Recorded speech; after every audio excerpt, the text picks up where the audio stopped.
So exercise 5.7 question number 7 है, find the second order derivative of the functions. और function है e raise to the power 6x into cos 3x। तो इस function को y assume कर लिया, y is equal to e raise to the power 6x into cos 3x।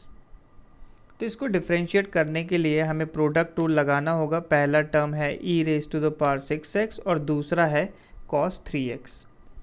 तो निकाला dy by d x is equal to, पहले e raise to the power 6x को constant रखा, साथ में क्या आएगा d by d x of cos 3x, plus अगले टर्म में क्या किया, कॉस 3x कॉमन रहेगा into d by d x of e raise to the power 6x।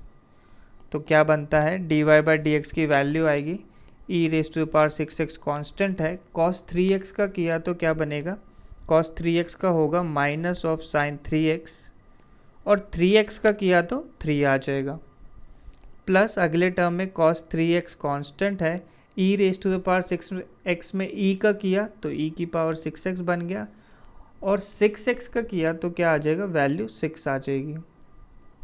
तो ये वैल्यू आ गई है।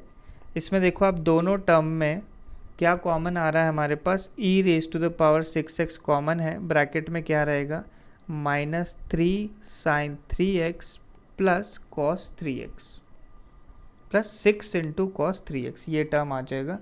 ये आ गई dy बाई डी एक्स की वैल्यू। नेक्स्ट अब हमें निकालना है सेकेंड ऑर्डर डेरिवेटिव यानी d2y upon D x square, जो क्या होगा, फिर से डिफ्रेंशिएट करना पड़ेगा हमें फर्स्ट ऑर्डर डेरिवेटिव यानी dy बाई डी एक्स को। तो dy बाई डी एक्स का टर्म ध्यान रखना है, इसमें फिर से प्रोडक्ट रूल ही अप्लाई होगा। एक टर्म है e की पावर 6x और दूसरा ये पूरा ब्रैकेट। तो पहले e की पावर 6x को कांस्टेंट रखेंगे और डेरिवेटिव लेने वाले हैं हम इस पूरे ब्रैकेट का, जो कि क्या है minus 3 into sine 3x plus 6 into cos 3x, plus अब ब्रैकेट को कांस्टेंट रखेंगे यानी minus 3 sine 3x plus 6 cos 3x, ये तो कांस्टेंट रहेगा, और डेरिवेटिव लेंगे यानी d by d x of e raise to the power 6x का। तो वैल्यू देखो क्या आएगी, पहले तो e की पावर 6x कांस्टेंट है, अब इस पूरे ब्रैकेट का डिफ्रेंशिएशन करेंगे तो माइनस 3, अब साइन 3x है, साइन 3x का क्या कॉस 3x, और 3x का किया तो 1 इंटू 3 और आ जाएगा, प्लस सेकेंड टर्म में 6 कांस्टेंट है, cos 3x का डिफ्रेंशिएशन किया तो cos 3x का बन जाएगा माइनस ऑफ साइन 3x, और 3x का किया तो ऐसे 3 आ जाएगा। ये तो हो गया पहला टर्म।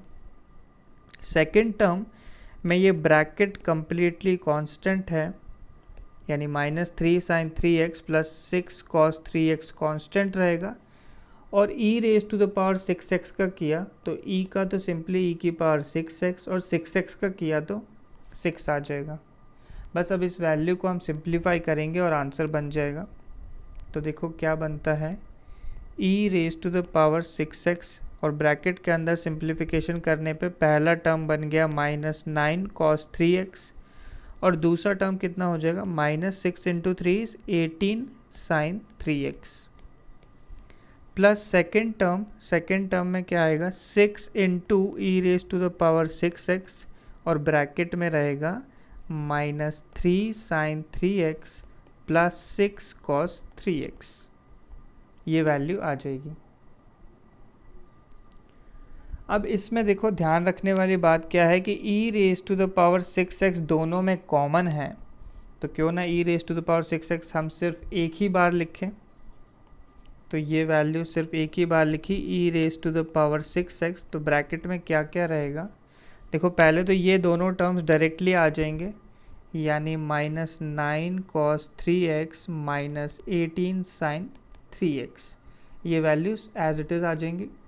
सेकंड ब्रैकेट में ये 6 भी अंदर जाएगा, तो 6 अंदर जाएगा तो क्या बनेगा, पहला टर्म हो जाएगा माइनस 18 साइन 3x, और नेक्स्ट टर्म बन जाएगा 6 into 6 36 cos x plus 36 cos x नहीं cos 3x होना चाहिए, कॉस 3x।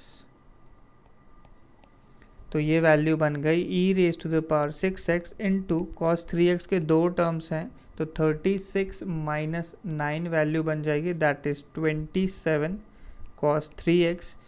और साइन के टर्म्स कितने हो जाएंगे, -18 इज माइनस ऑफ 36। तो ये टर्म बन गया।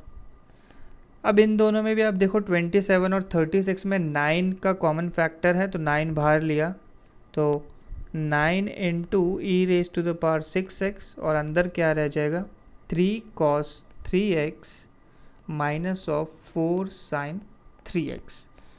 बस अब काफ़ी सिंप्लीफाई हो गया। यही हमारा फाइनल रिजल्ट है d2y अपॉन dx स्क्वायर का।